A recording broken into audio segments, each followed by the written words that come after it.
এখনও সৎ মানুষ পৃথিবীতে আছে, যার ফলে কিন্তু পৃথিবীটা টিকে আছে। হ্যালো ভিউয়ার্স, আসসালামু আলাইকুম। কেমন আছেন আপনারা সবাই? তো এই ডিমওয়ালা মাছটা কিন্তু আমাদের পুকুরের সাইড দিয়ে ভেসে বেড়াচ্ছিল।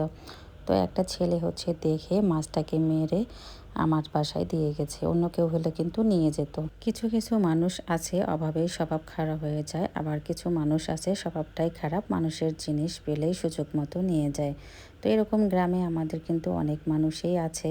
আবার অনেকেই আছে গাছের আম বা সুপারি পেলেও কিন্তু এসে দেখিয়ে জিজ্ঞেস করে তারপর হচ্ছে নিয়ে যায় বা দিয়ে যায়। কিন্তু একবার হলেও জিজ্ঞাসা করে, এই জিনিসটাই আমার কাছে ভালো লাগে। এটাকেই কিন্তু বলে রেসপেক্ট, যেটা গ্রামের অনেক মানুষই কিন্তু জানে না। আর গ্রামে কিছু কিছু মানুষ আছে যার যেটা দরকার সে সেটা কিন্তু নিয়ে যায়। দেখা যাচ্ছে গাছের লেবু আছে, দরকার হচ্ছে ছিঁড়ে নিয়ে যাচ্ছে, আপনাকে একটা জিজ্ঞাসা করারও প্রয়োজন মনে করে না। আচ্ছা, আপনারাই বলেন তো, এটা কি হওয়া ঠিক?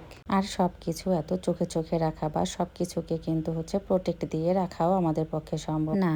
অনেক থালা বাসন গতকাল থেকে জমা হয়েছিল, সন্ধ্যা থেকে রাত পর্যন্ত ওগুলো কিন্তু পরিষ্কার করে রাখা হয়নি, তাই আজকে সকাল সকালে আগে থালা বাসনগুলো পরিষ্কার করা শুরু করে দিলাম।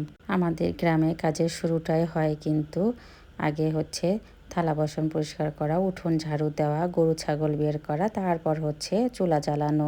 কিন্তু আমার ক্ষেত্রে একটু ব্যতিক্রম, যেহেতু ছেলে মেয়ে স্কুলে যায়, হাজব্যান্ড অফিসে চলে যায়, তাই আগে হচ্ছে আমি উঠোনও ঝাড়ু দেই না বা হচ্ছে গরু ছাগলও বের করি না। আগে হচ্ছে থালা বাসন পরিষ্কার এবং চুলা জ্বালিয়ে হচ্ছে ঝটপট যে কোনো তরকারি একটা রেডি করে দেই। তো প্রতিদিন সকালবেলা কিন্তু হচ্ছে মামি আসে, মামি এসে হচ্ছে অনেক কাটাকাটি বা হচ্ছে এগুলো কাজে হেল্প করে।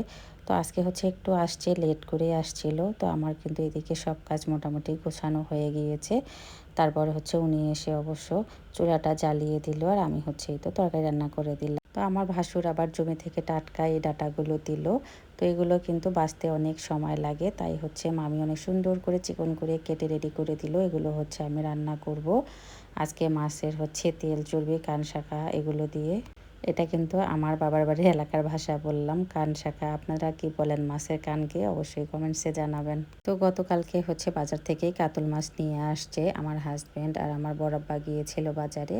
তো মাছটা হচ্ছে সকালবেলা উঠে হচ্ছে কেটে রেডি করে নিলাম। সেটা অবশ্যই ভিডিও করা হয়নি, কারণ ওই সময় ফোনটা হচ্ছে আমি ঘরে রেখেই রান্নাঘরে আসছিলাম। আর যেহেতু অনেক ঝটপট কাজ করেছি, তাই ভিডিও করারও সময় পাইনি। এদিকে হচ্ছে মাছ ঝোল করে নিলাম। আর এর মাঝখানে মামি এগুলো সুন্দর করে কেটে দিল। দেখেন ডাঁটাগুলো চিকন করে কেটেছে, তার সঙ্গে কাঁঠালের বিচি আর হচ্ছে কুমারী আলু। এত খেতে মজার হয়েছিল, আমি এভাবে হাতে মাখিয়ে কিন্তু রান্নাটা বসিয়ে দিয়েছিলাম। তো খুবই খুবই মজার লেগেছে। কে কে আছেন আপনারা এইভাবে হচ্ছে এগুলো খান? অবশ্যই জানাবেন। এর আগে কিন্তু হচ্ছে বেগুন দিয়ে রান্না করেছি, পটল দিয়ে রান্না করেছি, আলু দিয়ে রান্না করে খেয়েছি। আজকে একটু ডিফারেন্টভাবে রান্না করে খেলাম, অনেক অনেক ভালো লেগেছে। ভিডিওটা এখানেই শেষ করলাম। কেমন লাগলো অবশ্যই কমেন্টসে জানাবেন। ভালো লেগে থাকলে ফলো দিয়ে পাশে থাকবেন। আল্লাহ হাফেজ।